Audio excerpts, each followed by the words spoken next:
ordinances within the city, beginning at 5:45. It's been concluded. And we have, I think, what could be a brief agenda, depending on what we do.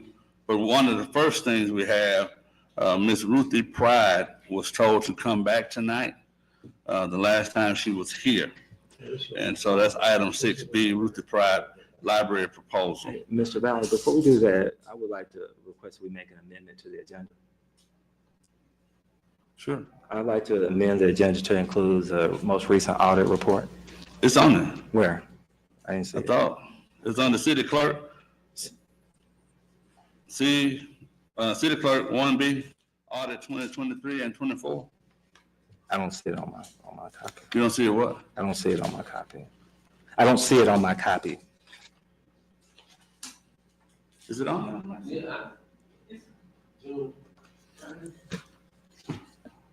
23, 24, included in the previous package. It's in, Okay, very good. All right, thank you. it's not in this package, it's the previous. Included in the previous package. The documents are not here. You should have gotten them in the mail and they were in the previous packet. No, I'm fine with it. But I we just wanted can- to make sure it was on the agenda. I didn't see We it. can make copies if you need it tonight, Ms. St. Columbia, but you should have it twice already. Okay, and so, do we need to see the attorney? We need to hear from Ms. Pride. What do we want to do on that particular? We do, we were working with her. Because he was absent last time. Okay.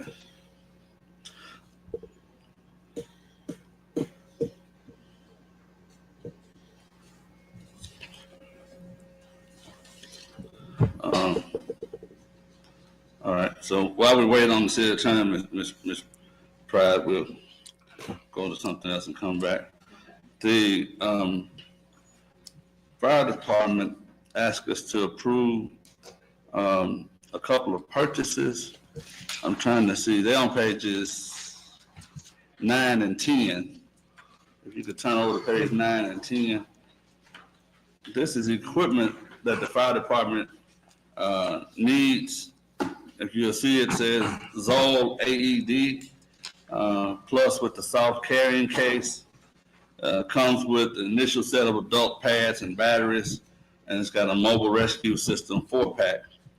And it's a total of, looks like 2 of each of those, but total cost including sales tax, $5,348.09. To complement that, page 10 is the mobile rescue 4-pack. It's 2 additional at $1,876.63. Now, what the fire department wants you to do is to approve the purchase. Of course, the total is over $5,000. But the other thing is they can pay for this out of their Act 833 funds, but those funds are not sufficient at this time. So they want you to pay for it out of the general fund and then to return it when those funds are replenished by the Act 833 grant that they get every year. So, and this is basically the AED helps with people who are in cardiac situation and emergency situation, and it's something that the fire department needs.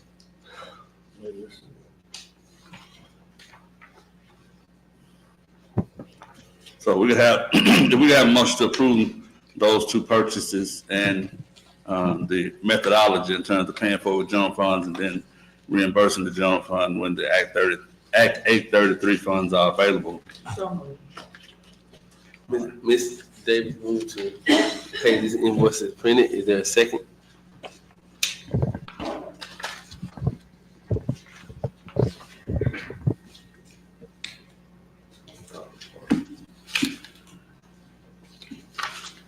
Do we need a second? He said, is there a second? Yes. Oh, Dr. Miller said. Dr. Miller, This is to pay the We ain't got no damn money. We ain't got no money. Mr. I'm talking to Kyle. Yeah, but you using profanity, and we can all hear you. No, I didn't. You said we ain't got no money. That's why we don't have any money. You didn't say that. But there's a motion and second on the floor. Any discussion? when is the act? 833. Yes, When does that become available? Be here in about 30 days. Okay. All right. How much is it approximately? I know it's based on some, Probably gonna be, probably about $50,000 to $60,000 for the test. okay. I assume this is needed to be in compliance for, Dr. Miller, I couldn't hear you. I assume this is needed to be in compliance for, I mean, It didn't say necessarily compliance, but to assist somebody in an emergency situation, yes. So if you're having a heart attack, if you're having a heart attack, you want the fire department to have the equipment to take care of you. This is the same thing when we had a person at the table that says, oh, when it flooded, this person almost drowned, and we need the jaws of life to get the person out of the car. Oh, we don't need it, but then when it was their family member, you call the fire department and save their life. So if it's about saving a life, yes, we need it. It's $6,000 to $7,000. They're gonna pay it back. We need this. It's not we're doing something frivolous. Let's go. Any more discussion? Madam Clerk, call the roll. Mr. St. Cloud, About wasting no money. He said, come back to him. Somebody. Mr. Etherly, Yes. Ms. Miller, Yes. pardon? Yes. Ms. Davis, Yes. Dr. Miller, yes. I'm okay with it. Yes. Yes, yes. Mr. Messina, No. Mr. St. Cloud, No, and 4 yeses, 2 noes. I'm gonna vote with that. That's right. I'm gonna vote yes. didn't this supposed to come out of there? They haven't received it yet. When they receive, they're gonna pay us the money back. So that's all. So you wanna change your vote? Okay. So I when mean, can't, have you already got the equipment? they have not got it, we need to get it. Like so. She said yes. She said What you gonna do to her if she did say yes? I couldn't hear her. And she said yes. I mean, it's I'll just, change my vote. Mr. St. Clement changed vote to yes. Thank you. We're playing games with people's lives on a $6,000. They're gonna reimburse us. Yeah, all they lives asked us to do was loan them the money. They gonna pay it to us back when they get their money. Well, I thought they had the money. But they don't. But so when the fire department put up to your house and you Yeah, that's why I asked if they got it yet. I think you have passed it. I think we'll put on to the next item. I know, just trying to make sure that. Right. Yes. What else? Now, the city attorney is here. I don't know if he's ready to deal with, or address Ms. Ruthies Matter.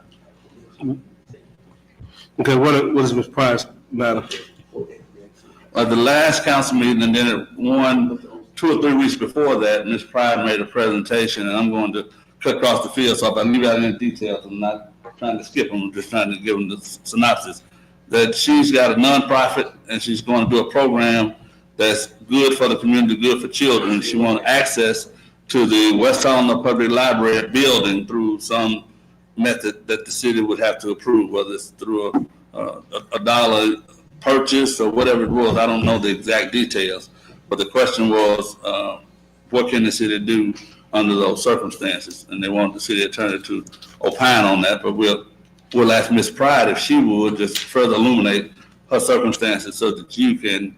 Well, if she wants to lease or utilize city property, it had to be open, available to others. The city had to get a reasonable value for it. We just couldn't just give it away as a city. We have that same issue that we've addressed with some other property.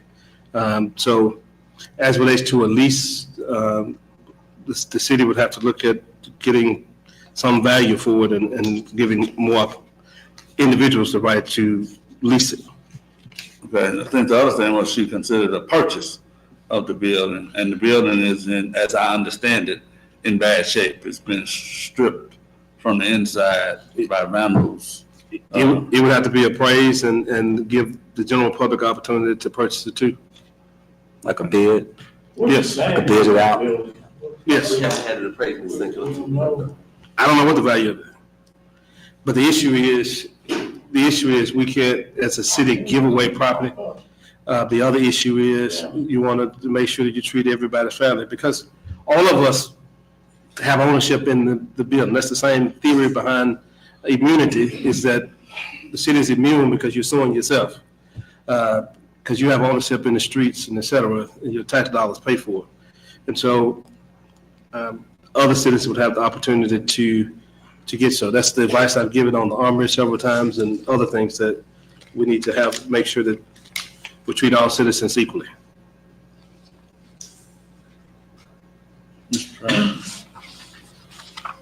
Ms. Pride wants to address the council. Yes. Good evening. Well, I'm not asking for you all to give me anything. Whatever it took for me to get the building, that's what I want to do. Because I have been doing things in the community for years and years and years. I just needed a space to continue doing some of the things that I want to do. And I have been here, this makes 4 times. And so tonight, I just assumed that I would get an answer to yay or nay or whatever the case may be. So you're saying that it has to go up to the public? Yes, ma'am. You're saying that it has to be put in front of the public so the public can say whether somebody else want it or not, and then what is the process? The process is this, if the city wants to lease it or sell it, the city could invite for bids to sell it or lease it. Okay, bids, okay. Yes, ma'am. Okay, thank you.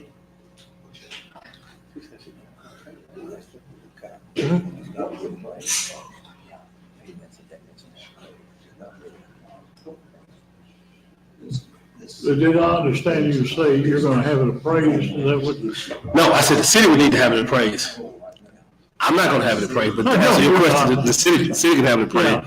Part of the issue with having it appraised is the one appraised in this region is quite busy. He had to come from Stuttgart to appraise property here, certified appraiser. All right. He's efficient, but he's quite busy. Okay. What else?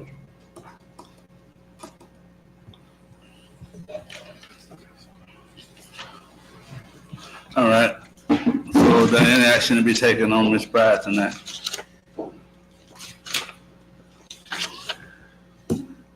There being none. Page 36, if you could look at page 36, and this packet was went through a bunch of hurdles, so it's not as we've organized it before, where it just flows from front to back. We'd be jumping around. But on page 36, Southern Plumbing and Septic, they've been called by our water department a numerous number of times for various things where our manholes are overflowing and they pump them down and take it into the sewer ponds or to a manhole that's draining and release that. And so you're kind of familiar with the Beach Street project that we've been working on since before Christmas. And that sewer line was stopped up and was causing waste to back up into one house. I believe had several people living in it, as well as it's an open place over there. So these guys came, and as their invoice explains, they pumped out waste on the 29th of May for 8 hours, 30th of May for 8 hours, 2nd of June, 10 hours, and the 3rd of June, 11 hours. Total 37 hours at $300 an hour, $11,100 plus taxes, total $12,265.50. And we, as I understand it from Mr. Rhodes, who I believe is here, yeah, there he is, we've got the sewer line flowing finally through there. The repair is near complete, and we'll be going into covering the hole and retopping the street in some fashion. But there'll probably be some other invoices. Also, just as an aside, you may have seen sewer running down Porter as you come up Oakland and turn left and come Porter. We've had a problem with that a few times with roots in the pipes. I believe Southern Plumbing cleared that back in February, December, February, and it's clogging up again. But part of the complication is the part that's clogging up is not our main. It's line that was done, which would probably be out of compliance with health department regulations right now. So it's a smaller line, and it runs 3 or 4 houses joined together in that particular area. When they don't go directly to our main, they go to each other. So if one of those houses stop it up, it stops up the others.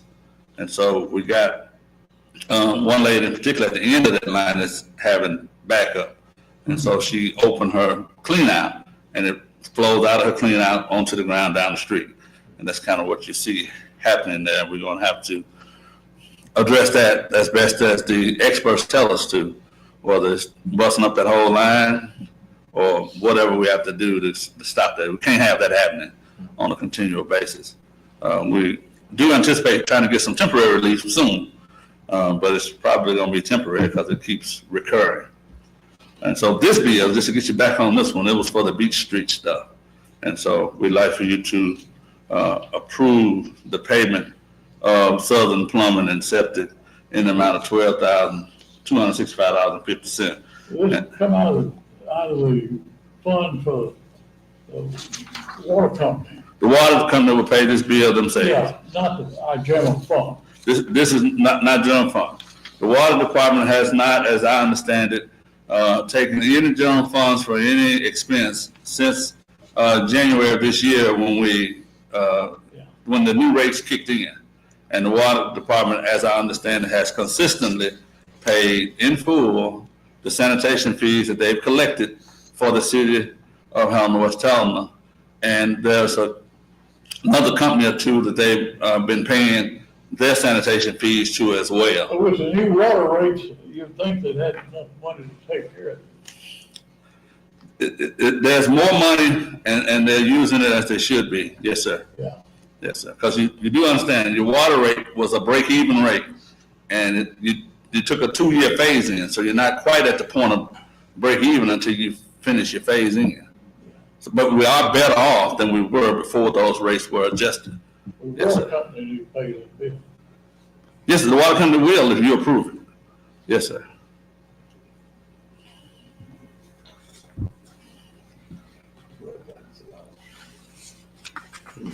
Call.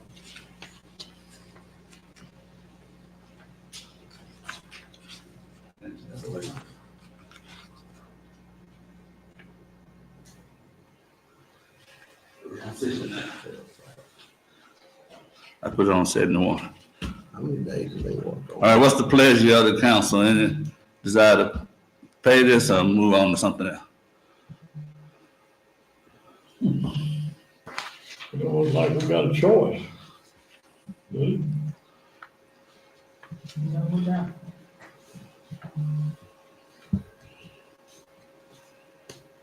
We can make a motion. I'll make your second. Move to approve the $12,265.50 expense to Southern Plumbing for the Beach Street project. Second.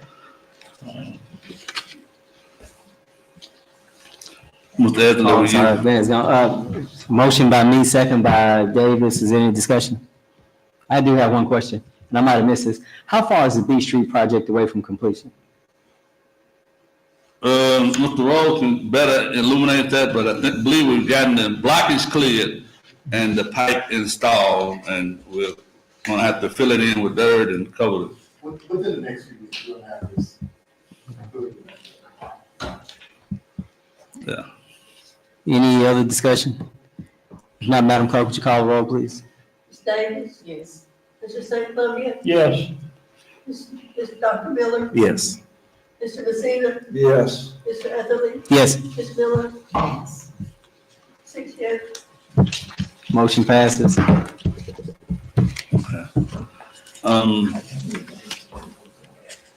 Our new police chief is here, and he has 2 policies that he wants you all to consider. I don't think he's asking you to vote on them tonight, That's right there. because we just got them. But 529, 530, and 62, 63. they start on page 11. There's one for taser, and then there's, What page you on? page 11, 11? and then the pursuit policy starts on page 21. And so I don't know if you want to give a brief summary of what these are. Under Arkansas law, and I believe federal law, the police chief is considered a policy maker for city government. The policies are better if they are made and approved by the council. That way they're published to everybody, everybody knows what they are and all of those types of things. So again, I don't believe we're asking you to do anything tonight. I want you to take some time to review it, where you may have an opportunity at the next meeting or meeting after that to question the chief about the policy and implementation. I believe he can implement this policy temporarily, waiting on you all to take official action, but he's better off, he's protected more if the city council has reviewed it and approved the policy. And you're certainly free to make comments and suggestions that might be helpful in this instance. Chief, is that something you want to add? Okay. Well, they just got it, so they probably hadn't had it.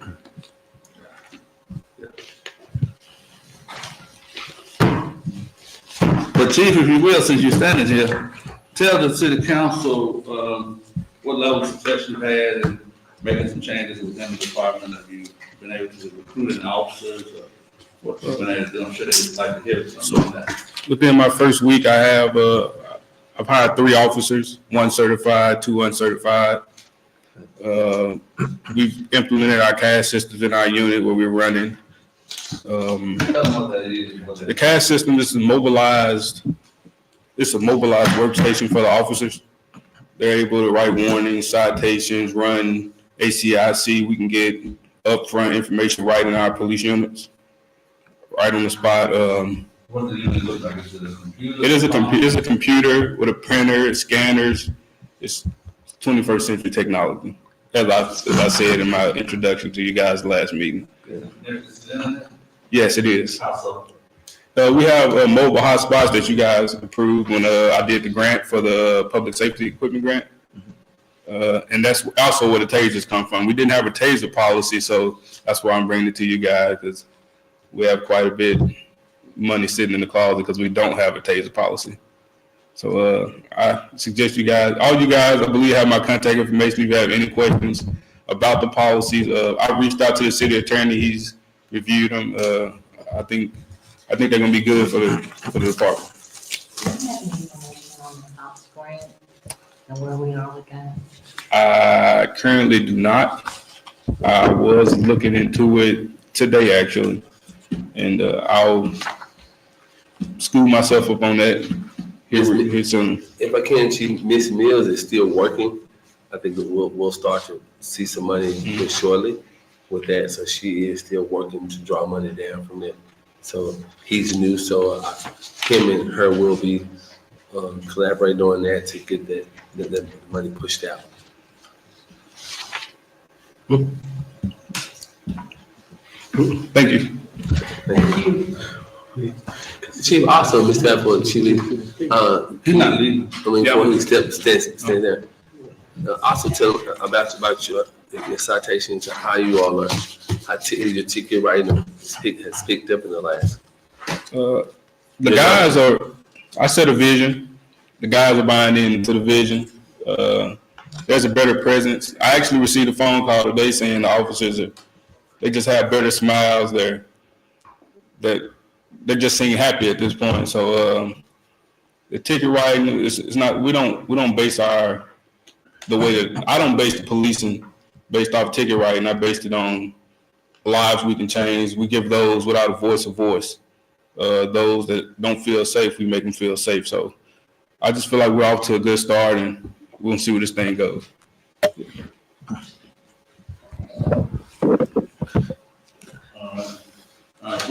We're gonna keep the chief here because there's a short executive session that the chief has asked for, and my understanding it'll be short. But we have an ordinance draft on the airport, and it was drafted. It's on page 27.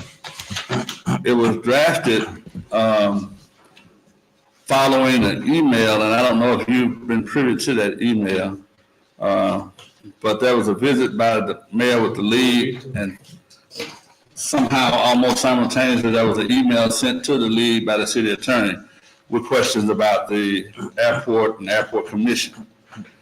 The league's response in writing to us was a recommendation that we abolish and reestablish the airport commission. A couple of things have happened over the years since our airport commission was started in terms of state law. One of those is that communities of our size have been permitted to increase the number of commissioners to 7 if we so choose. And so the ordinance that's drafted has 7 in it, but it could be reduced back down to 5 if that's what you chose to do. It also has a section 13 that was recommended by the Municipal League where you ratified the actions of the former commissions. And the question that you would have to answer is how far back would you, how much would you ratify? But that's what the league email basically said, was to abolish and reestablish, and then appoint commissioners, give them staggered terms that state law requires. That is, 1 with 1, 1 with 2, 1 with 3, 2 with 4, and 2 with 5, if I'm counting right. I think that's right. There should be 7 people if you did 7. If you did 5, you did 1 with 1, 1 with 2, 1 with 3, 1 with 4, 1 with 5 your term. And then you keep up with the terms. What the email says is basically the airport commission, unlike other bodies, does not have a de facto holdover status. And that's what we've been talking about to you, that there's never a vacancy in Arkansas law, right? Because there's this holdover provision in the Constitution. Well, the communication from the Municipal League seems to question whether that applies to an airport commission, because they have a term that's set and it expires, and it's no longer theirs. It's up to the mayor to appoint them again or appoint someone else. And so that's what you have here. And I don't know what your pleasure is on that, but that's what the proposal is. And I note that we have, I know at least 2 people in the audience that are airport related, airport interested. One would be Mr. Eddie Schiffler, who's on the commission at this time and is an attorney. And I believe has been in regular communication with the clerk regarding reports and things of that nature since that was brought up earlier this year. And Mr. Dale Rodell, who has significant airport interest in terms of aviation companies and things of that nature. And then there's a young man that stood up, I don't know who he is. Grant Parks, I'm the director of aviation for Griffin Farms and Coner and Griffin Area Service. We actually rent the armory for y'all from the airport. Okay, so this young man here said he rents the airport for Griffin. We have a hangar at the airport that we pay to build. We also help fund the current grant project, and we rent the armory at this current time. Yeah. But, may I have the floor? Yes, sir. Because this, my thinking is, we've got a good group out there running the airport. I don't want to change them all at one time. That's my only objection to anything that you're trying to come on to make changes out there. If we need to just reestablish the airport commission as is, that's fine. I don't think we need to go and do all this other stuff. That's my personal opinion. I think that you're trying to take this thing a little bit too far. With St. Columbia, I understand you, and it's really interesting that your opinion has changed, but that's My fine. opinion has not changed. Yeah, well, yes, it has. In what way? What way has my opinion changed since the day I stood up and talked about this thing? That's not what you said when we first started talking When I about it. first started, I don't want to make a lot of changes at one time. I don't want to change all these people. Just one person a year should be changed, Well, it and wasn't, that's it. okay, well, let us address what's on the You're table. trying to get rid of a commission and then start all over. And You offer that up as if it's my idea. This is Caleb with the Arkansas Municipal League, who shared it with Jason Carter, who also shared it with John Wilkinson, who's general counsel for the Arkansas Municipal League. And if you'll check the email, my name is nowhere in it. They never mentioned me. I had nothing to do with that. But however, what it does point out is that you have a problem with the current way your commission is set up. And you have a problem to the extent that you got two commissioners that you can't find a record of having ever been appointed to. it's not my fault that you can't find a record. It's full record keeping on our part as far as the city is concerned. What's St. Columbia, whatever it is. Whatever Whatever it is, the problem exists. And it's not for you to try to sell it as if somebody's trying to do some wholesale change out of nowhere, out of thin air. Now, state law establishes how these things work. And if we don't like state law, we have to ask the state to change the law. And the first thing is that the terms expire and they're over. Right. Whenever they expire, they're over.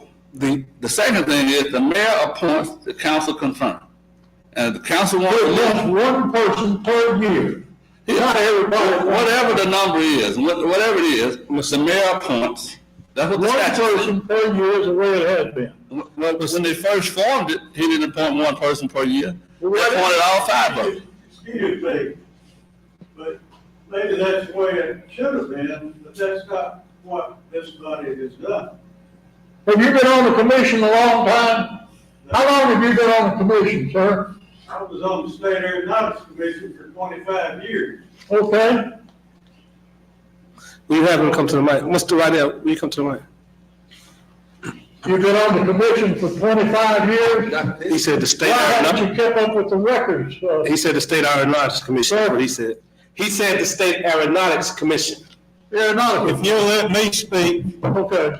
I'll try to answer some of your questions. So you've got a problem with the ordinance because the ordinance was from 1968 that said the mayor of Helena would appoint two, the mayor of Weston would appoint two, and then they would jointly appoint one. So that ordinance, after you did the consolidation, should have been updated, and it never was. We've got commissioners that were appointed in 2008, and their term expired in 2013.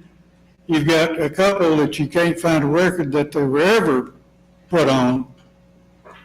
So you've got lots of issues with the Airport Commission. So to my understanding, they've said the Municipal League has said to get rid of that and start a new commission.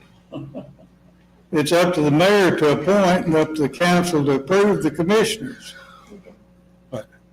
Well, you can sit here and tell me what should have been done, but how long have you been on the city council? 30 years, I've been on the city council. Well, you haven't done your job very well, because these commissioners expired 10, 12, 13 years ago.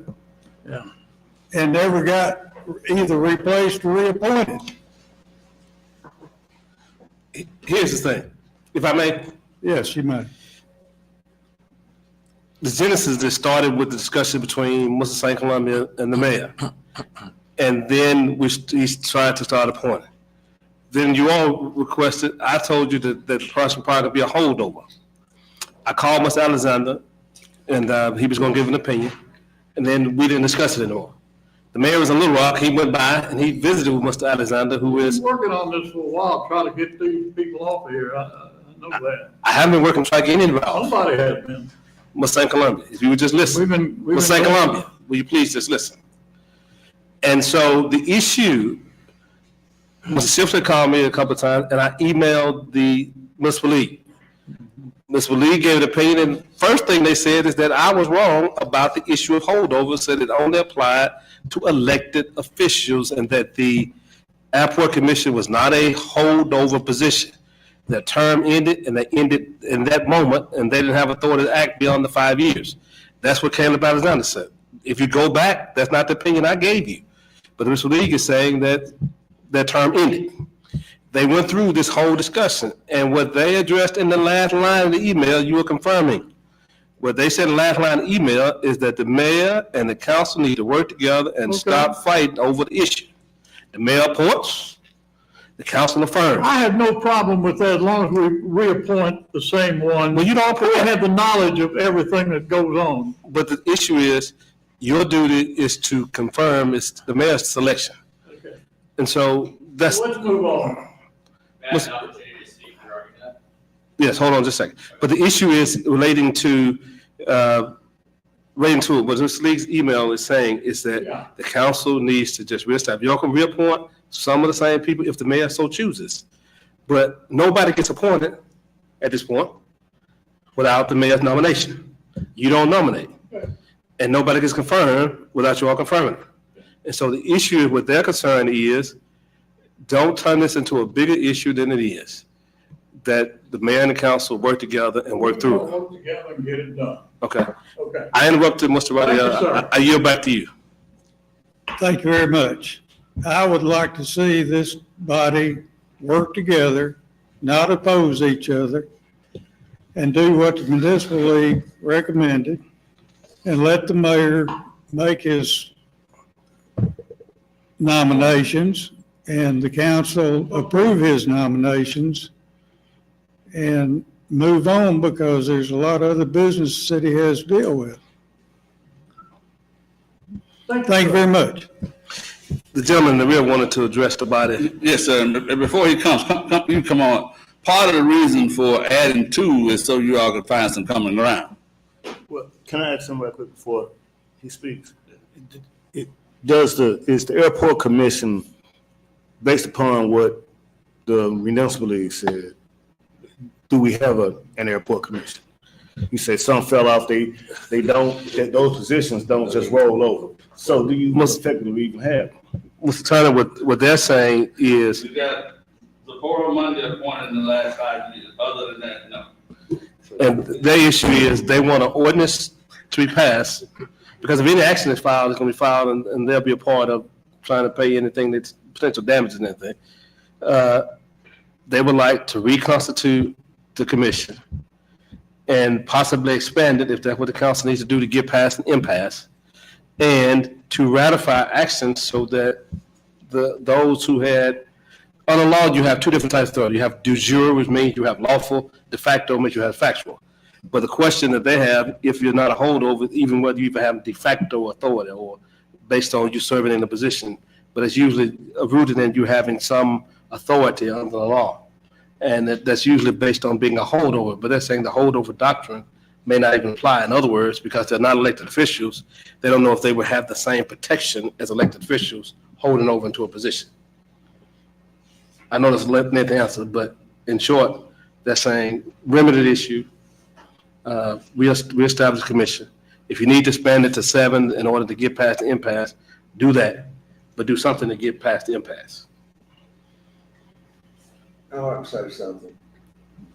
The mayor appointed Paul Rydell. That's who he appointed. The commission, or not the commission, but the council approved Paul Rydell for this year. Yes, sir. He's on the airport commission. So why are we having a disagreement? We did exactly what we're supposed to do. We did, your people that you appointed was elected. So we got it. Right. The issue became, when Mr. Schiffler continued to ask about the other appointments with the two gentlemen, the issue became, okay, what is the status of those positions? So the inquiry was made just about those two positions, and it led to all of this. All right, now what two positions are we talking about?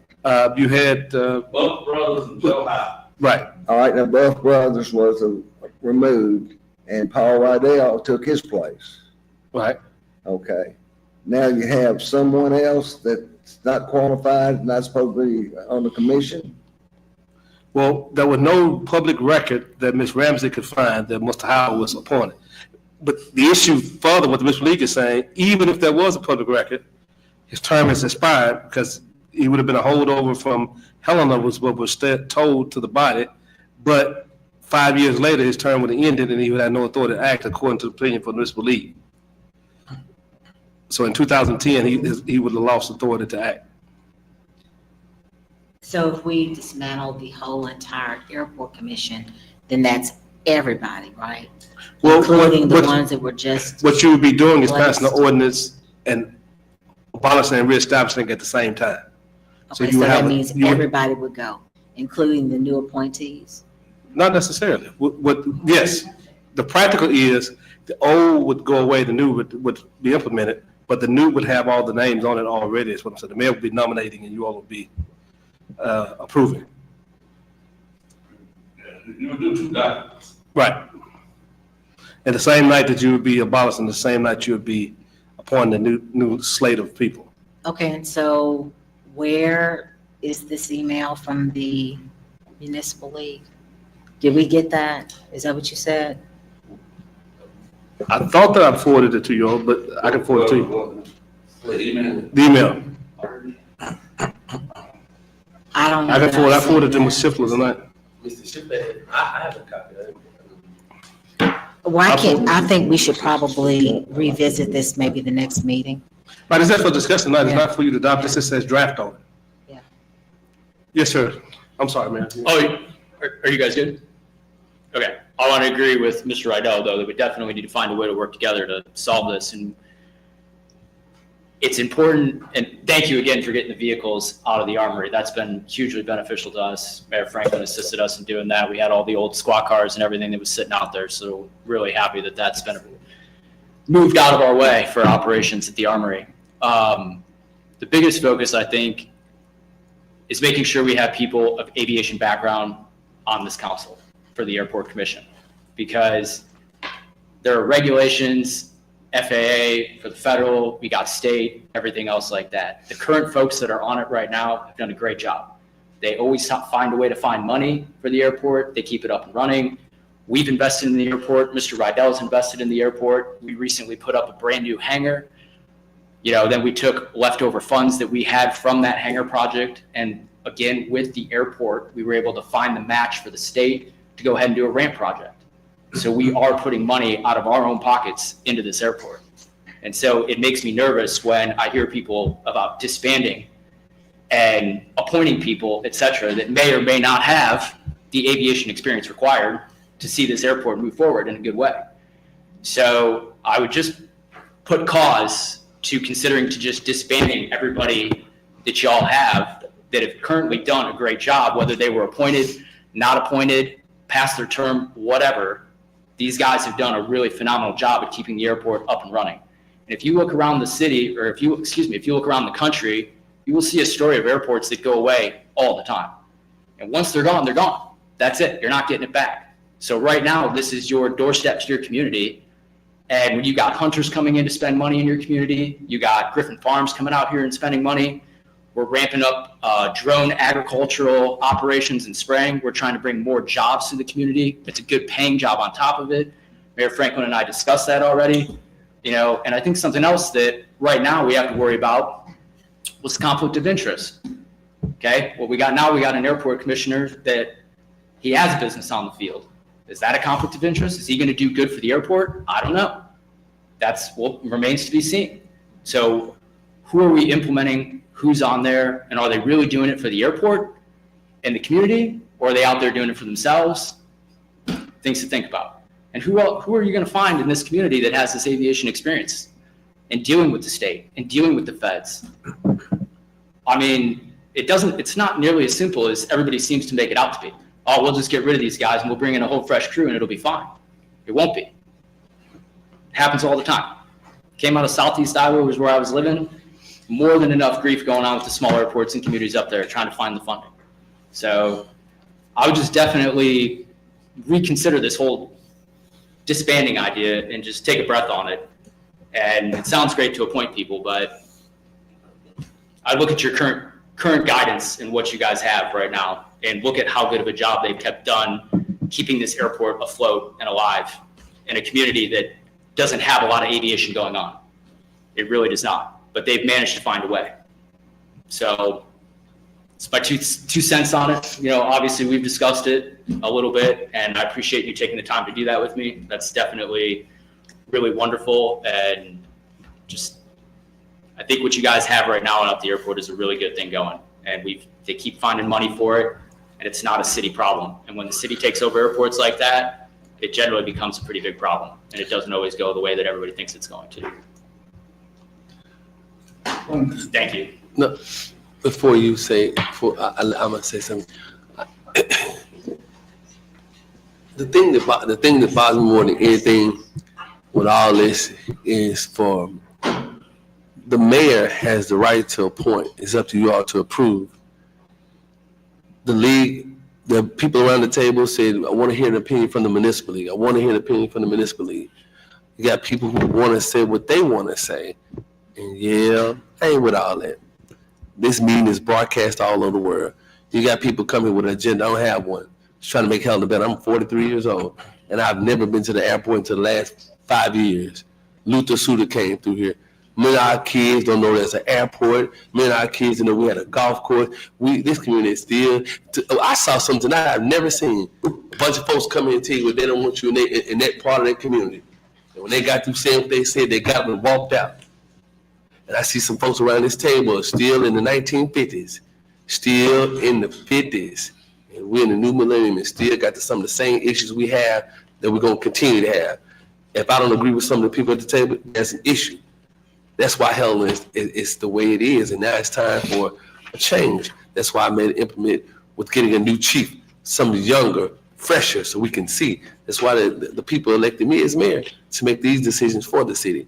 That's why I chose a chief of staff who knew about city government to help me, because when I became mayor, a lot of these same folks, we had water issues. I chose a younger water manager to help us lead this fight. And the people we have chosen so far has made Helena better. We got a new well. Our streets are getting cleaner. We got sanitation's doing well. All our things are doing well. So instead of arguing, fighting, and asking, can we pay our bills, let's put the best foot forward in changing the things in city government. I want to thank all the people that try to help me make this city better. I don't want to argue and fight. I just want to do it what's best for the city of Helena-West. Chief of Staff, Mr. Messina, what you got to say? Yes, the present airport commission that we have right now is doing an excellent job. They put money out of their own pockets to keep it going. And now they're doing so well, they've even brought in down at the Armory, a new business with a drone operation. And they would not be putting in any type of operation like that to an airport that was not doing well. We are doing well. I think we ought to keep what we got for 1 year. Let's finish the year out with what we have, and then start all over in January. And Mr. Messina, I value what you're saying, but unfortunately, you don't get to make that decision. I do. So I applaud whatever they're doing. My hat's off to them, but we're in a new day, in a new era. The league said abolish it. You all asked me to send it to you in writing. There it is. So you all can't fight me, but you won't fight the league, because there it is in black and white. So when this email comes to you all do what you all need to do, because we're going to go in a different direction. We didn't fight you when you put up Power ID. What's St. Columbia? Mr. Messina, excuse me, St. Columbia. Let us move forward. The issue has been addressed. The city attorney has spoken. The league has spoken. This is a dead situation. Let's move on to something new, because we have an executive session that we need to get through. I thank you for your time. I thank everybody who spoke, but it's time to move on. You'll have your say so next week when it's on the agenda. But we're going to move forward. Thank you, everybody, for your comments. Let's move to the next conversation. Mr. Batter, can you move on, please? Thank you. Are you pointing your phone or something? No, I just, you stand up like you point my. No, I was just- No, not you, I just, the person in front of me, I just saw something flashing. I wanna make sure if your legs show you can stand up and stretch. No, I just want The outside is to be open. able to see. Well, I'm tall enough and loud enough, I'm the biggest. No, I can hear you good. I just wanna make sure, I'm short, so I'm not here. when people stand up and try to say, it's all rise. It's something, I'm not the judge. So we can look at page 37, 38, 39. It's just illustration for you all. They like, It's our new sanitation route map. 37 is the map. 38 and 39 is the street index. And these will be mass produced and passed out in various ways so that people can get them by July the 1st when the new routes take effect. And the number out to the far right is the new route number. Some people's routes will not change, some will change. But this map closely resembles your ward map. So depending on what ward they're in, that's when their trash will be picked up. And although from an eyeball standpoint, it looks like the second day is the largest day, but actually the third day, Thursday, has far more customers than any other day on this route. So that's in the council packet, and we'll be getting those out to the community at large. So these are gonna be published in the paper? I believe it has been. If it hasn't, it will be. The ordinance that was published in the paper had all this attached to it. So it took up several pages. Is there a way it could be made, this could be mailed somehow? It can be. Because some people are not on social media, some people don't get the newspaper, I'm just wondering, Right. just so that everybody will get them. Okay. How many homes do we have on water utility? It's between 35 and 3,800. Yeah, but I mean, it can be accomplished. That's what you want done. Once we're mass producing them, and then we can just put a label on it and mail them.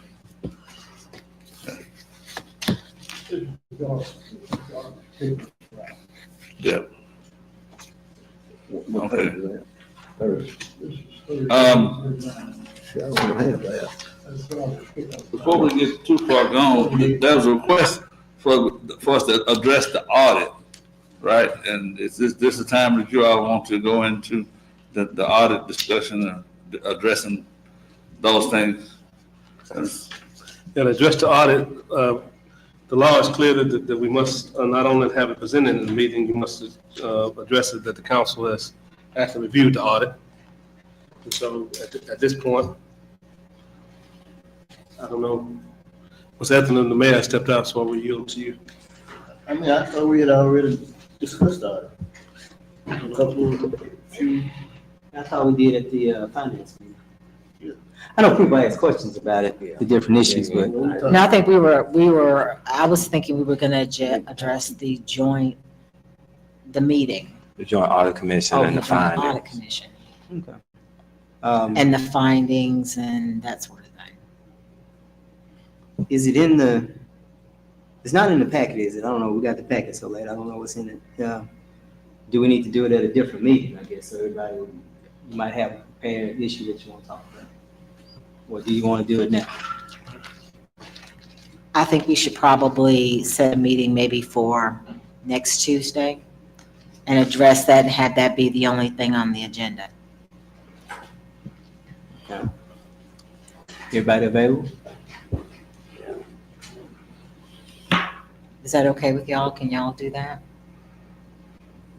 That same discussion on the 24th. Yeah, have a meeting concerning the audit. That would be a special call meeting to address the audit only, The audit findings. audit findings. I mean, On the 24th. Is that what we want, 24th? yeah, that's next Week from Tuesday. today. Next Tuesday, the 24th. I assume 6 o'clock. Yes. Next Tuesday, Next Tuesday. and we're gonna talk nothing but on all. Yes. Or we move the next meeting to June the 24th, I saw July 1st. Okay. What's that? I saw next meeting, July Were we 1st. moving it to the 24th, the next meeting? I just see the question marks on here. I put a question mark because I thought you might want to address some of this stuff on the 24th. Oh, instead of the first. No, it wasn't instead of, it was in addition to. Okay. Yeah. So that was in addition to the meeting you got on the first. Because I thought there might be something that comes out of this one that you might want to discuss next week. Okay. I just didn't know what. I guess the first question is there a, would we have a quorum on the 24th? Who cannot be here on the 24th? I cannot.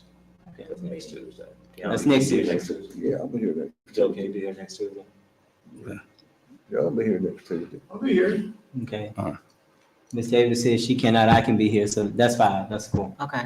Okay, so next Tuesday, I guess as of this moment, the only issue would be the audit. Yes. And so if something else comes up, then Do we need to package those up for you all, or you'll get your old ones, or how you want to do that? Could you just send us a fresh packet? and Sure. we can go from there? Okay. We'll do a new package for that. The treasurer needs to be here, you need to be here. Next Tuesday, I'll be, yeah. I'll be there.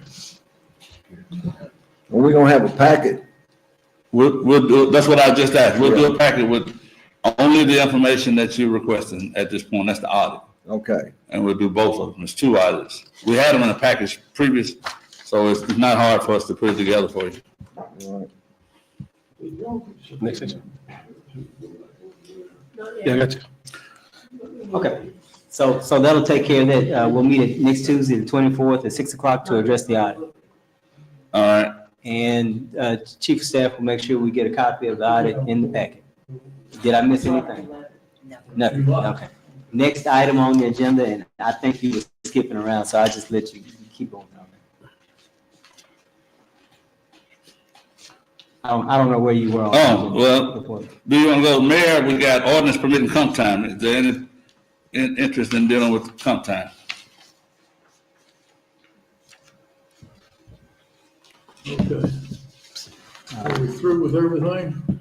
You should have an executive session then. No, we got some other stuff. We got water department here. We got water department payroll, overtime, unless you want to delay some of this to next week or whenever. Put it on next week. Where's the ordinance? Is that in this packet with last one? The ordinance? The ordinance for, Comp time? Yes. Page 3. Okay, thank you. This is the beginning of it. That's why I was saying it's not as nicely packaged this time. It usually flows with the agenda, but yeah, it's page 3. I'm sorry.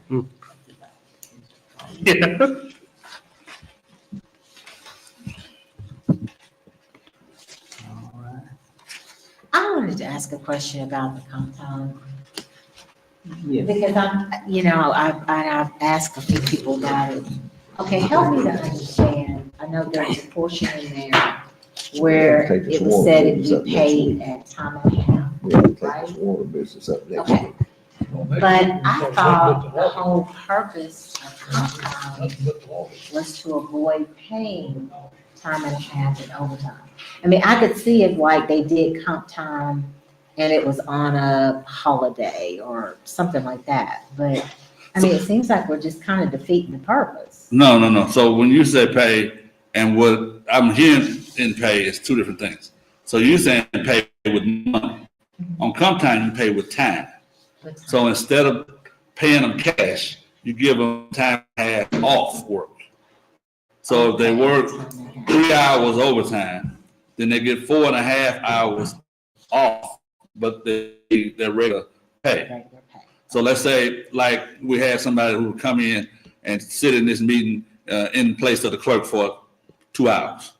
Well, the next day you let them come in instead of 8, come in at 10. You follow me? So that the hours don't get into overtime. It's one of those things. That way your payroll is manageable a bit more in that whatever the budget says you're gonna get paid, that's all you're gonna pay the whole year. Overtime, raise it up, for example.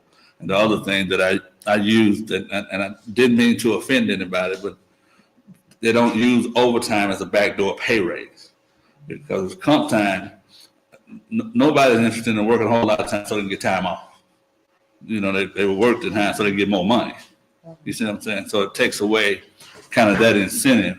It disincentivizes using overtime to get a pay raise. Yeah, because I've heard down through the years, and I don't think this administration will necessarily be accepted from that, where people couldn't get a pay raise and their supervisor, somebody said, well, just get overtime. And, you know, they end up getting more money. And, you know, you hear all kinds of stories about how some of that has happened over the years, even when people wasn't actually working. So if all they get is comp time, they have no incentive to engage in that. So that was kind of our premise for it. Yes, ma'am. So I maybe use pay a bit more loosely than I should have, but they're compensated with time off. Okay.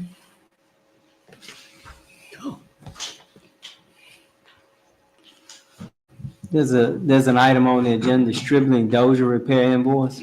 I don't know if we discussed That's that. on page 58. We can go to that.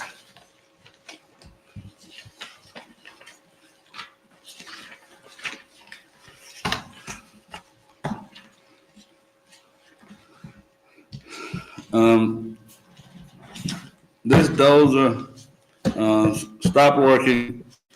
We had initially believed it had gotten too close to a fire and overheated. The insurance adjuster came out and looked at it and said that they need to see it in the shop. And so when they took it to the shop, they found a head gasket blown upon diagnosing it. I'm reading on page 58. They found the cylinder head was cracked or the head gasket was blown. When running, it was forcing compression into the radiator and pushing coolant out around the tank radiator and coolant through the exhaust system. They disassembled the components and found all 4 pistons burning coolant.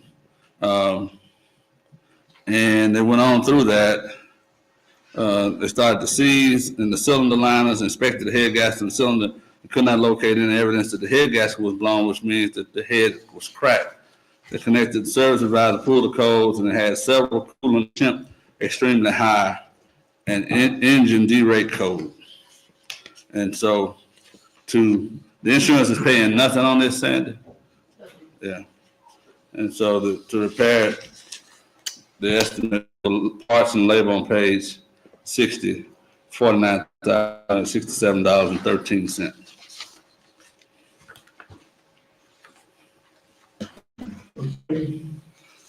58, 59, and 60.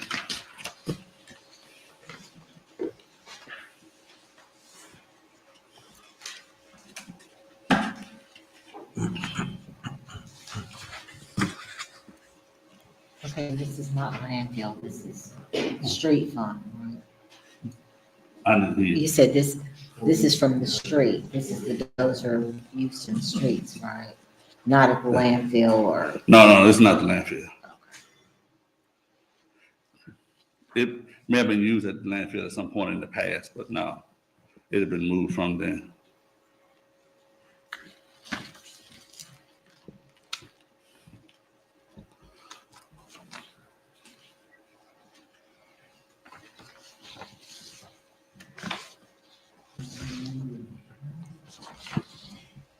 Hey, Mr. Turner, to me, it seems like we have a lot of repairs with the street department in comparison to years before. Is this about the same, more or less? It could be, it varies from year to year. It just seems like you never know. But expensive repairs. Yeah, but you never know from year to year. I can't say it's atypical. I couldn't say that. Okay. Because, you may have a lot of repairs one year and the next year you may hardly have any.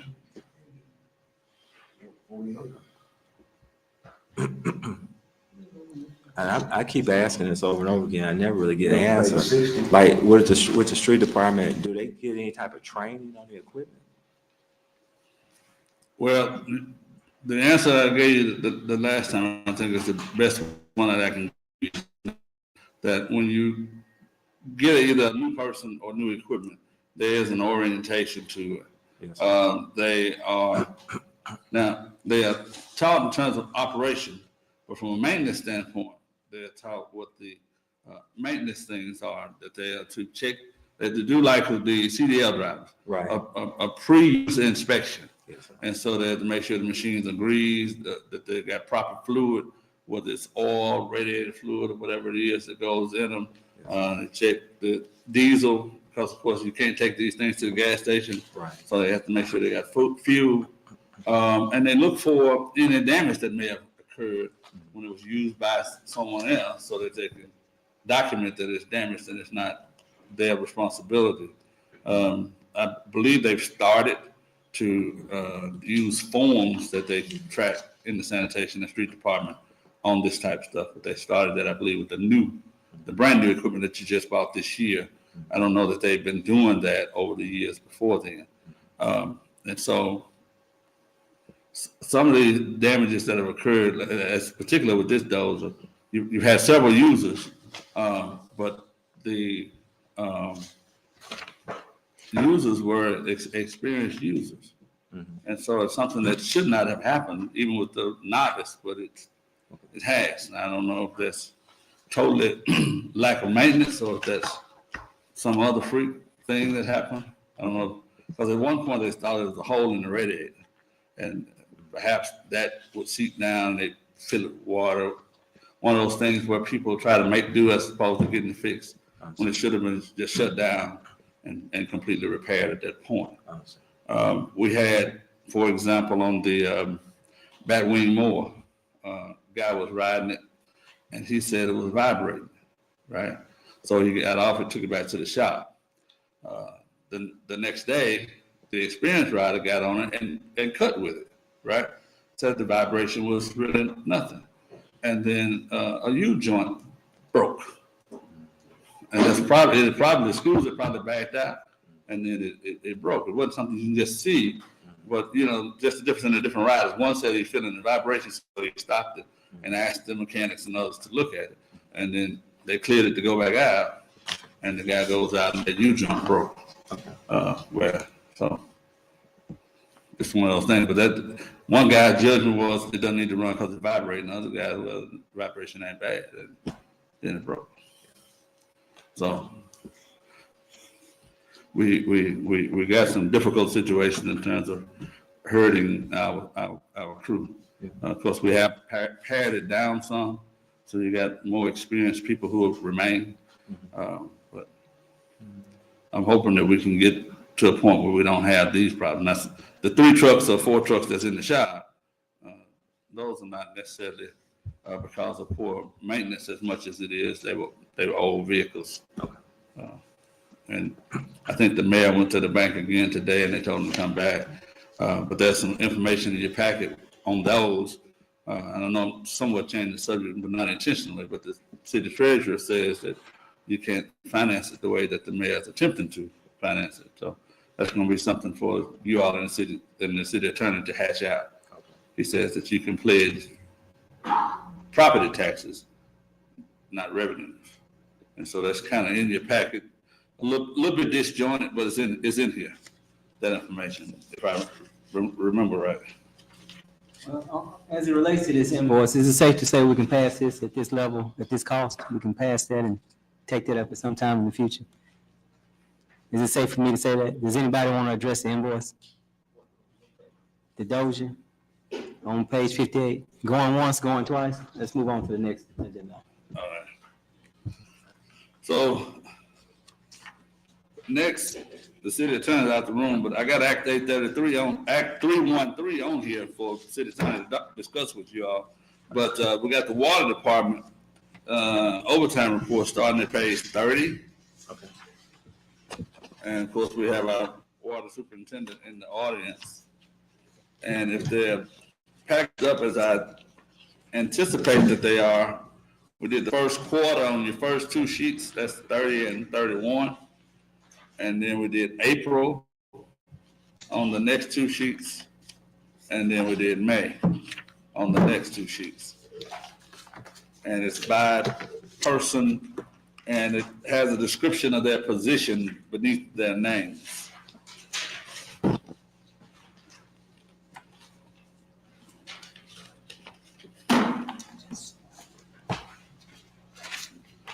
And this report, as I understand the report, and I'm looking at page 30, for example, on that first fella, in the 3 months, he had 20.50 or 20 and a half hours of overtime.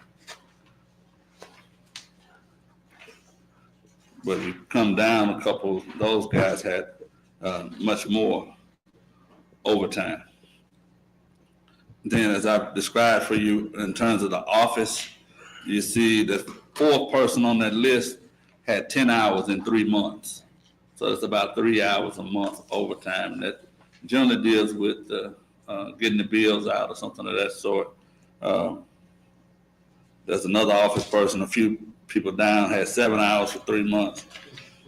Looks like the highest one is 12 and a half hours for the office for 3 months. Overtime. Now, still on page 30, if we go down 1, 2, 3, 4, 5 to the fifth person, he is one of those operators that I tell you that they work 7 days a week. So he had 315 hours of overtime. Now, one of the ways to get that down is to have your third operator that floats between the two cities,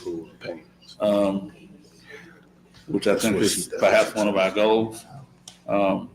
And we can make sure that this is being efficiently done, because I don't know that, because looking at the bottom of that same page, you see the operator on the other side of town has 166 hours during that same period of time.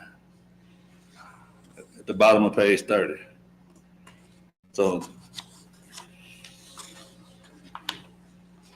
those are just some of the comparisons. Now, some of these other guys were doing outside work. They do quite a bit of running, manually taking diesel to these pumps that are operating our lift stations, and things of that nature.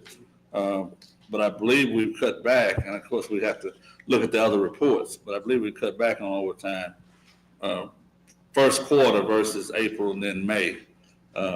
There's been somewhat better lessening of the overtime. I don't want to say better management, but lessening of the overtime. Okay. And you said this person that's at the last person at the bottom of this 30, you said what's their designation? Okay, the last one at the bottom of the page, he's an operator, a plant operator. Okay. And then if you go up to the fifth person, he's From the bottom? Fifth person from the top. Okay, gotcha. Fifth from the top. He's also a plant operator. Yes. But he's on the other side of town. Okay, gotcha. Now, the plants are different. I don't know that they're double overtime different. What's wrong with you? It's your baby.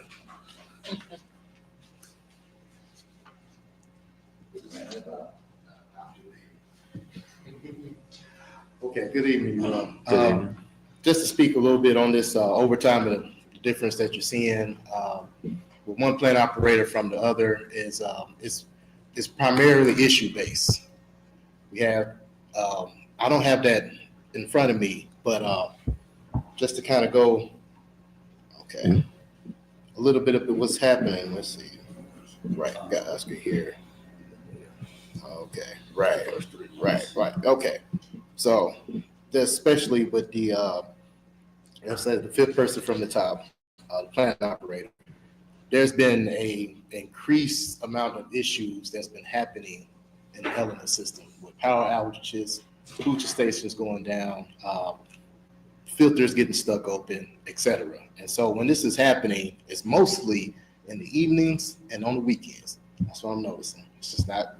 That's how what they say. That's how the water falls in a bucket. And so I have been really conscientious on how can we cut back on overtime. I'm glad Mr. Valley mentioned a dirt operator, because that'll play a big role in just having a backup or basically a secondhand operator that can come in and alternate on the weekends. That's actually what we've been doing with the diesel running, which is a bigger issue that we're working out, but just alternating and actually not having the same person doing it every single weekend, but switching off. And that, of course, dropped our overtime down over the last few pay periods. And so, but in terms of these operators, I'm out there with them a lot on the weekends. And so this is something that I'm seeing that for us to get in a better position with this overtime, there's a lot of things we're just gonna have to get fixed with these treatment plants.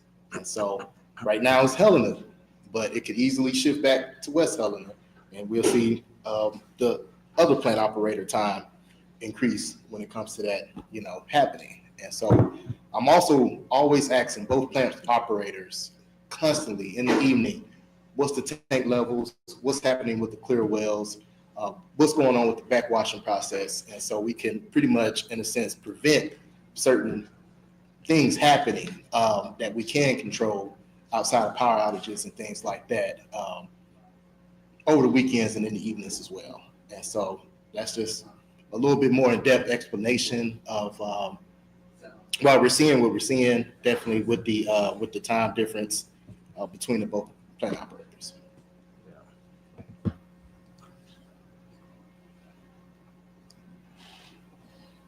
Any questions? I have a question, Yes. but it has nothing to do with. Yeah.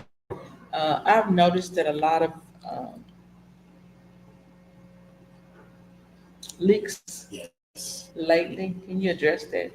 Yes, this is, and it's kind of going to come back to this time as well. Right now, especially when it's really warming up, we have a lot more leaks than usual, and this always really happens around this time of the year when it gets cold. But fortunately, what we're dealing with now is not only new leaks popping up, but existing leaks that's been, extended period of time that we have not been able to get to because the shortage of work, of help or assistance working on leaks. And so we were pretty much, we had contractual help for the first beginning part of the year. Of course, last year, a whole lot, especially when we were dealing with the crisis. And we essentially started cutting back on that contractor help. I mean, I'm still using contractor for bigger projects, but the everyday leaks, I finally got my core maintenance crew trained up to really be able to try to take care of these leaks on our own. But as I was speaking with Mr. Valley and the mayor about, it's overwhelming. It's too much just for my core crew. Now, if I had 2 to 3 crews, we wouldn't be seeing as many as we're seeing, but we're still going to definitely need contract help to be able to cut down what we're seeing as we're addressing these bigger issues like Beach Street, pump stations, et cetera. But we're going to need that assistance. I mean, I can see if I had at least 6 more trained, staff, I mean, I can have 2 to 3 crews actually working continuously on leaks as we're getting other things done as well. And so it's definitely a personnel issue that we're having, and we're going to have to make some adjustments, because another thing we did last year that was it was a lot of pressure on us because we were dealing with a low water capacity water crisis in a sense that we worked basically. The plan I put in place, and it helped us keep the flow because we had to. We couldn't have the leaks that we have now, especially what we're seeing in West Helena. Like it wasn't an option. We actually were working 6 days a week, and so I pretty much had a whole part-time crew that was basically locked in for Friday, Saturday, and Sunday of getting things done. And I know that's something that we may not be able to do now. I would like to, but now we're getting back into overtime. We're trying to monitor this and actually keep it to a minimum, because there's always going to be things happening with water and sewer that's going to require folks to come out after hour. But that's just something that worked out last year to really keep us, afloat. And so we kind of lost that momentum, but I think we can gain it back, because basically right now, just with my core crew, I mean, they're fixing up to 3 leaks a day. Depending on the situation, it could be more, but we're going to have to at least keep that pace to get ahead of this, because we have to get ahead. I can't let what we're seeing, what's going on now, continue throughout the summertime into the fall, because then we're gonna get hit with a whole nother wave. So it's definitely we're gonna be working on solutions to get that done. I have a question. Yes, sir. To follow up on what she's asking about leaks. How does it work? And let me ask it a different way. What does a day at the water department look like? Day at the water department, it starts with a plan. It starts with a plan, particularly with my maintenance crew. Let's say for the plant operators, they have a plan. The service techs, they have a plan, because they go into the office, pick up the work orders, pretty much have a set plan of what they need to complete from yesterday. Who are service techs? Okay. I don't mean people. I mean, tell me what a service tech. Okay. Basically, your service techs would be primarily focused on meter work, setting new meters, working, repairing on meters, checking for leaks at meters, et cetera. Anything that's really focused on the meter. So that's going to be our service techs. They have pretty much a routine with checking in the office, working with the office to fulfill work orders. Plant operators, they're pretty much set. They're 7 days a week, so unless something changes, their operations are pretty much the same. Now, the maintenance is a little different, because, like I said, we start with a plan on what needs to be fixed, prioritized, what's already been worked on, et cetera. But that changes at a moment instance, because someone could not have water, or there's Friday we had water shooting out in the sky right off the bypass. That's from a sudden leak that popped up that was terrible, and that took all the attention from whatever was happening or what was planned that day. And so it's a little bit more sporadic with the maintenance department, especially, at the end of the day, my maintenance crew is about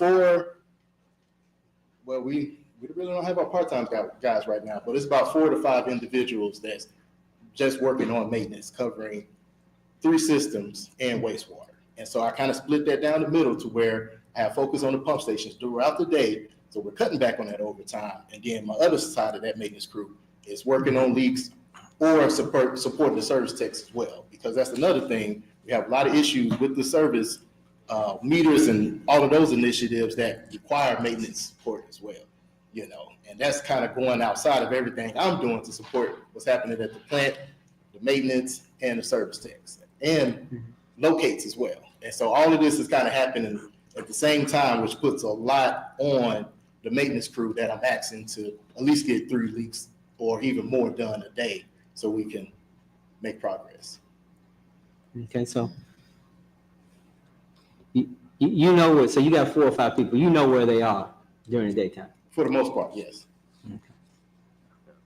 And do they do their own thing, or do they do what you direct them to do? Well, basically, I have a set plan for them, but it could change up, because, like I say, I have a plan, but when the office is calling and needing something to happen, they're going to go ahead and take care of that as well. So it can kind of change and divert from what I'm needing them to get done each day. And like I say, I'm also, going about it to where I'm taking pressure off of them, trying to do as much as I can, out in the field myself. And so that's kind of the way it's just set up right now because of the personnel. Like, if I had more people, it'll be a little bit more, consistent on what the maintenance is doing each day. But until we get to that point, that's how it's been going. At the end of the day, I'm going back to leaks and overtime. Right. And that's the reason why I'm asking these questions. Okay. There's a guy third down on that first quarter report who had the second most hours in the entire department behind the plant operator. Right. And so this time, this individual I had strictly working on the pump stations. And so that's all he was doing. He wasn't doing anything else but actually servicing the pump stations 7 days a week. I don't know what that means, but okay. I'm not even concerned when you say service and pump station. I don't know. Well, running diesel, basically checking on pump stations, running diesel 7 days a week. And so that's when I was actually, the other individuals, that's before we start alternating what we're doing now with the diesel, with the pump stations over the weekend. And so that's kind of what that individual overtime was heavier than others and more consistent because that's what he was just doing. And he's actually no longer with us. He's no longer with us? He's no longer with us? You say he's no longer with us? Yeah, he actually quit, about a month or so ago. So that's what kind of led to the alternating of focusing on the pump stations, which I think is working a little bit better, but I would love to get into that pump station conversation because we do need to have it, but I want to have some things to be able to present fully the steps we need to take to get these fully operational. How does a 7-day a week, how do that work? Well, the thing is, with the bypass pumps that we have at certain stations, they require diesel at least twice a day to keep them running. And so we're constantly having to make sure they're running. And then if they quit, even if they're not requiring diesel, they still have to be checked. Maintenance have to be done on them. And it's pretty much a night and day process. And so pretty much during the work week, I'm having them checked at least twice a day. And so weekends is a little bit shorter, just checking them once a day unless something is happening in the evening, which usually does, which causes them to come out twice a day to actually check on each pump station. And we're dealing with about 10 pump stations. So they work 7 days and are they off so many days or they just working?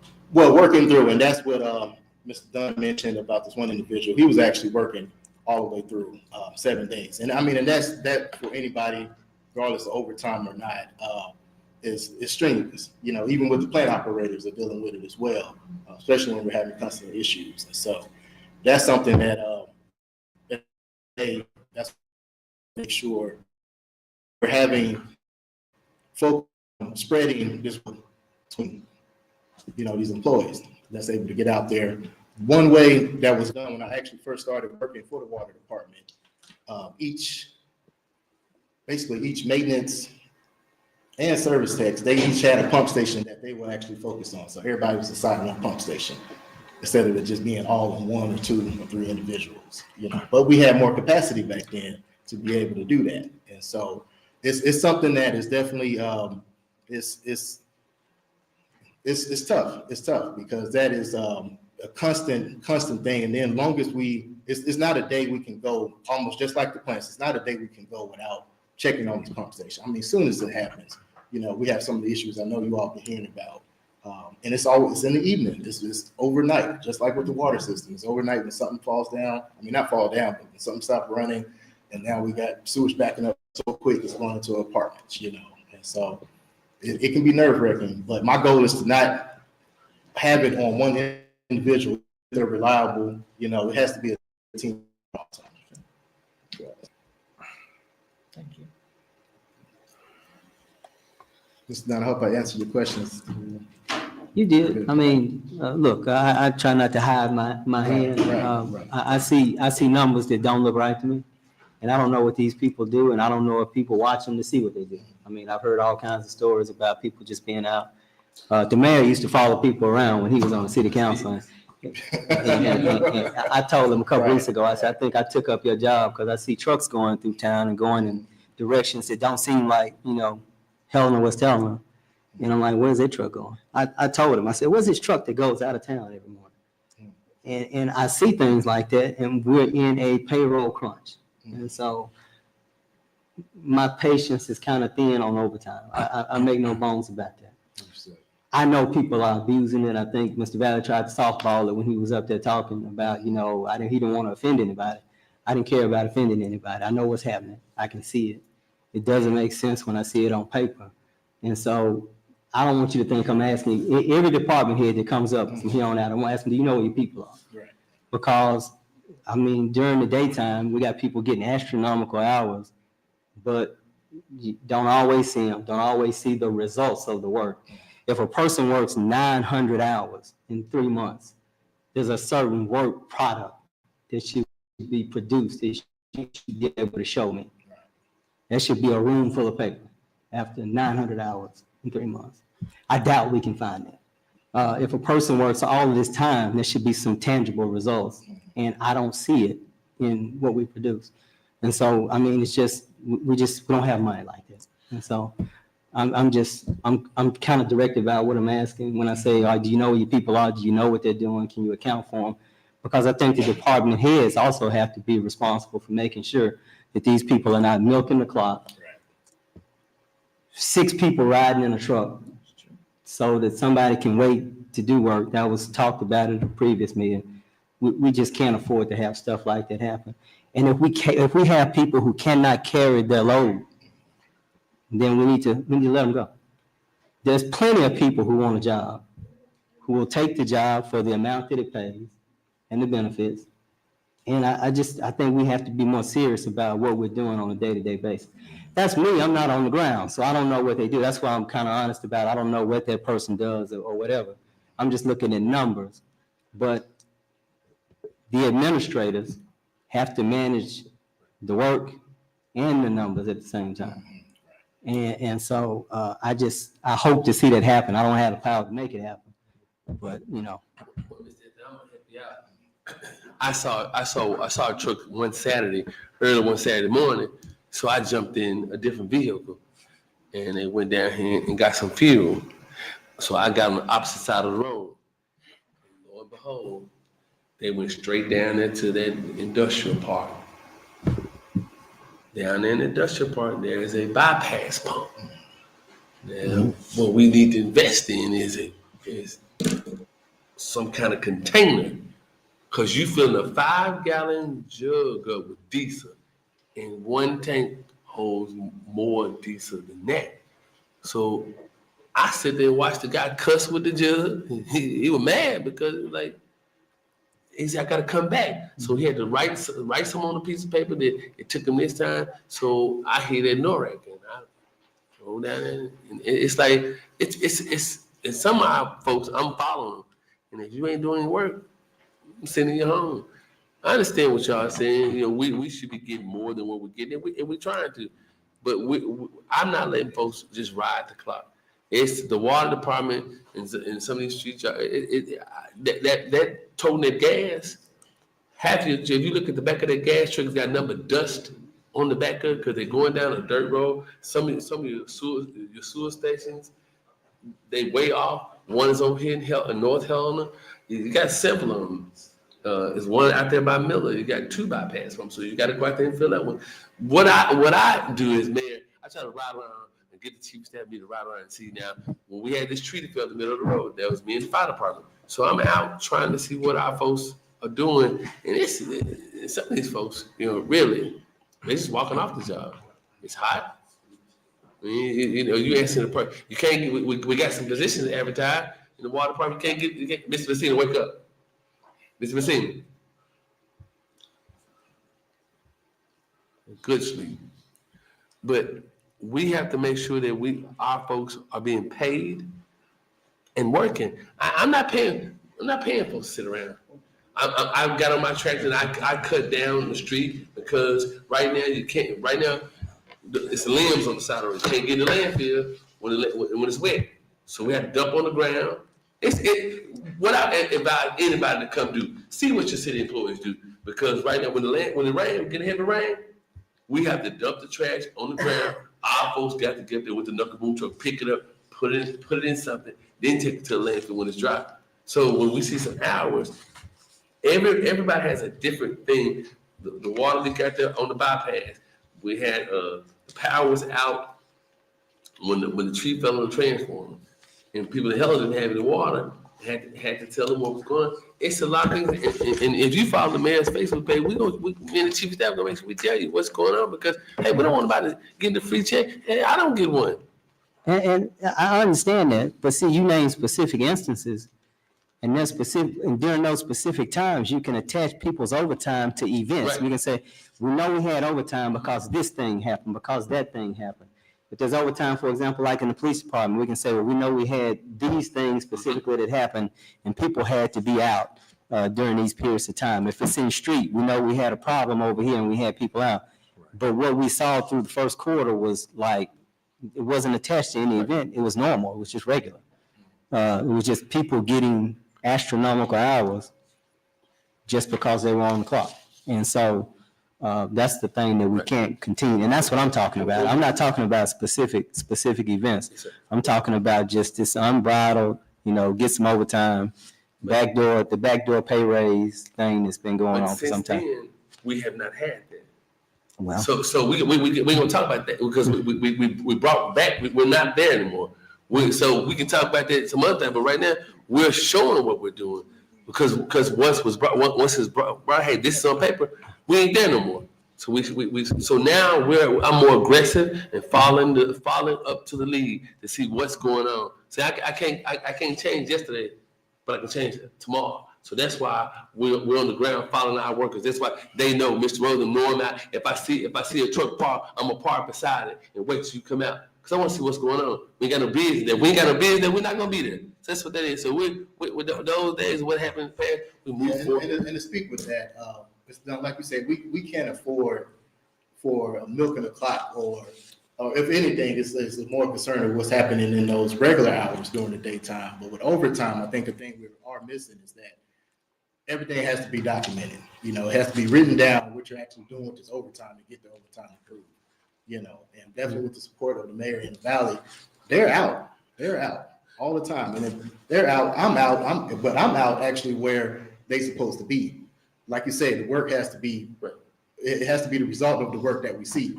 The pump stations are failing and not running properly with the bypass, with the money that we're spending on this diesel, with the money we're spending on these rentals. Then we're having a serious problem with the overtime that we're having. And I think, and Ms. Rose, we're gonna move forward. But I think what we're doing now, since it's brought out, we ain't going back down the road. So that was then. We trying to get here, trying to make sure that we can make sure that we have a surplus. So we're doing the things that we need to do. So, Mr. Rose, I appreciate you for that. We're gonna try to move on. Okay. Thank you so much. Thank you. I was just asking Mr. Rose if he had addressed one thing that the general public listening might be concerned about on these lift stations. We had, I think, lightning struck one of the rental pumps, whatever you call it, out there by Elijah Miller, and had to be replaced like overnight.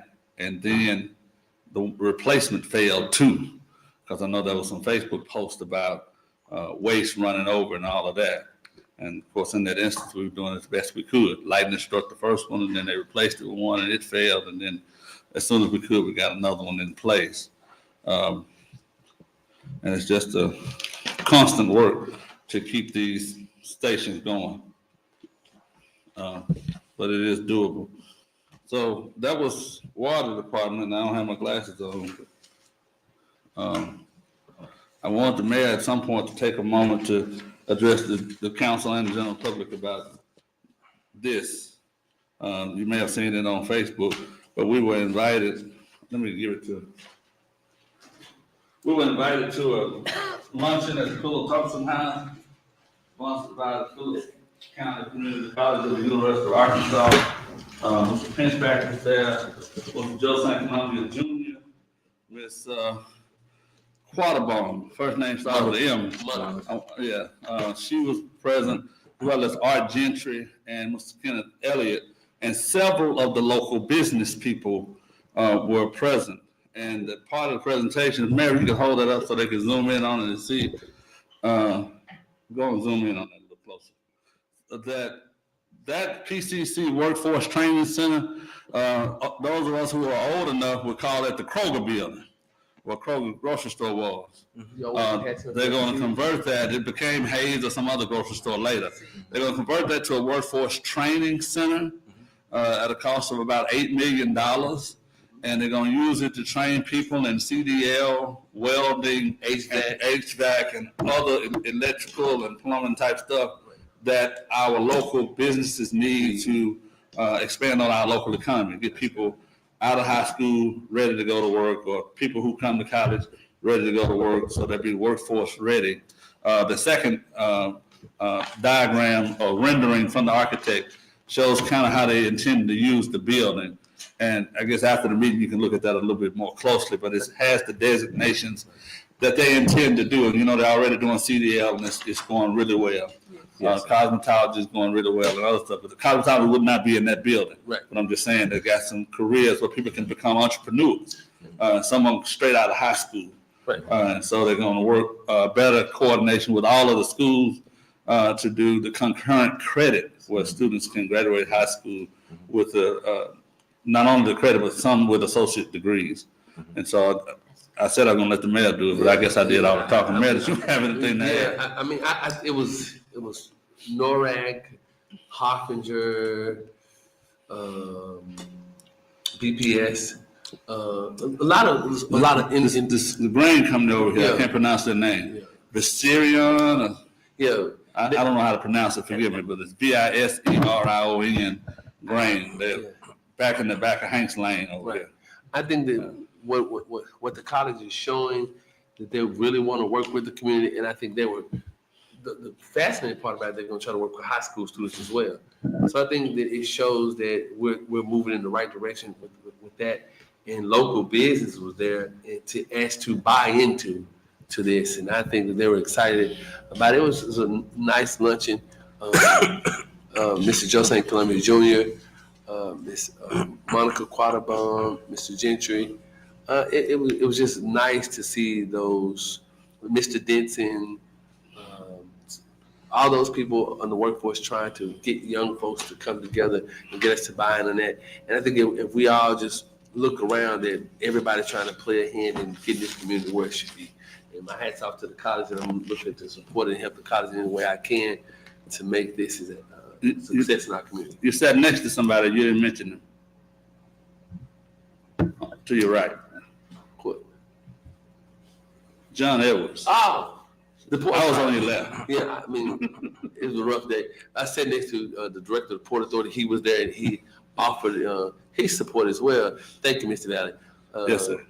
And I sat next to James, of course, across me, Mr. Pinchback. And I just think that when people see that we in this community are working together to push things, great things in this community, and Helena is on the path, on a good path, that we in this community work together, put differences aside, and try to support things that makes Helena look better.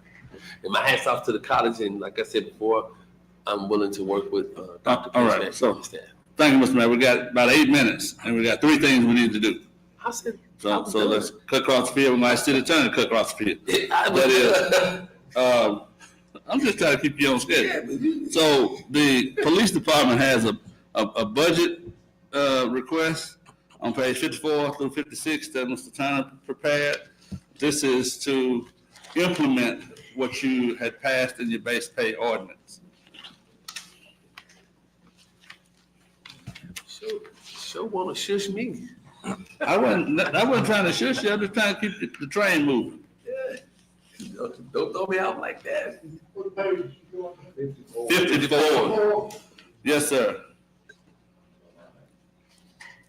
This is a resolution prepared by our city treasurer to fund the base pay ordinance that you passed, increasing the entry-level police officer and the police officer first class, that is the one who's been trained by the training academy.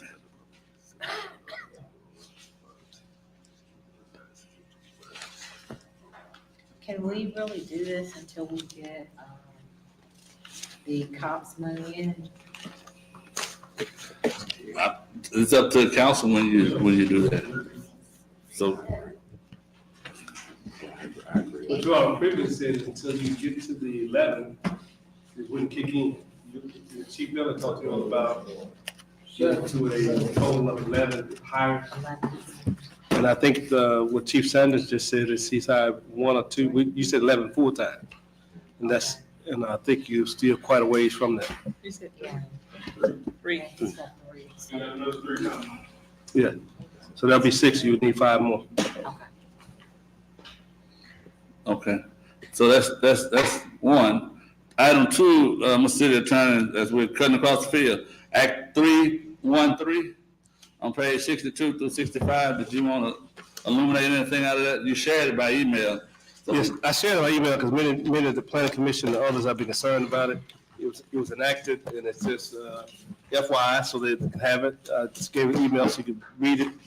it allows, legislation now allows a dwelling on a single-family lot adjacent to or detached from or connected to the primary structure, and it prohibits the city from it being related to our family or any of those reasons. They don't have to do access to streets and et cetera. They can put a structure up to 1,000 square feet or no more than 75% of the existing structure, whichever is less.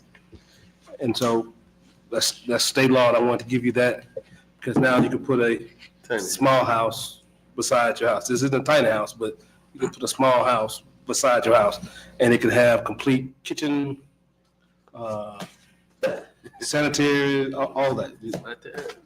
That's what state law is. They call them accessory dwelling units. Yeah. Right, but it could be on a single family lot, and the city can restrict it. Private agreements can be, can stop it, restrict the covenant, but the city cannot stop it. So beside any of our houses, we're not in a place with a restricted covenant. Our neighbors can put a small house right beside their house, and it could be up to 1,000 square feet or 75% of the size of their structure, whichever smaller. You can have a bathroom, a kitchen, bedroom in it. So a tiny house is defined at how many square feet or less? I think it's 1,200. I thought tiny house was 400 or less. Yeah, maybe. Square feet. Yeah. But this is not a tiny house. This is just an accessory dwelling, which may be bigger than a tiny house or perhaps smaller. Right. Yeah, but it could be up to 1,000 square feet. All right, well, item 3, on the same lot. Unless the council has any questions about that. Item 3 was the executive session requested by the police department that I think is going to be very brief, but it's about hiring, firing, promotion, or demotion. Is there a motion for the executive session? So moved. Ms. Miller moves to go into executive session. Second. So the second is the motion in discussion. Madam Clerk, will you call the roll, please? Christina?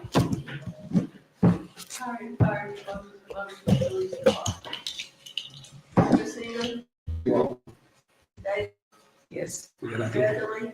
Yes. Ms. Miller? Yes. Mr. St. Columbia? Dr. Miller? Yes, ma'am. Yes.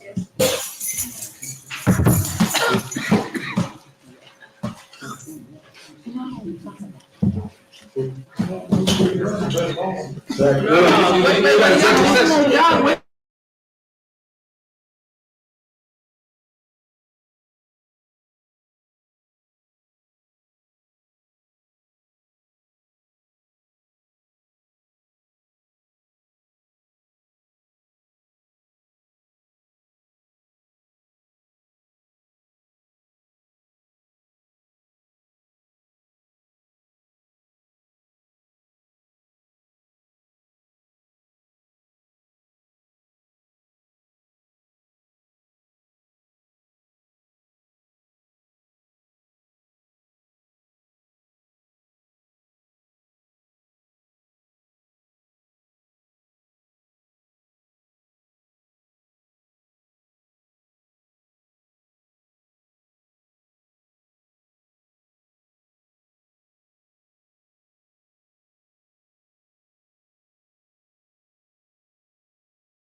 Is there a motion to resume back to regular session?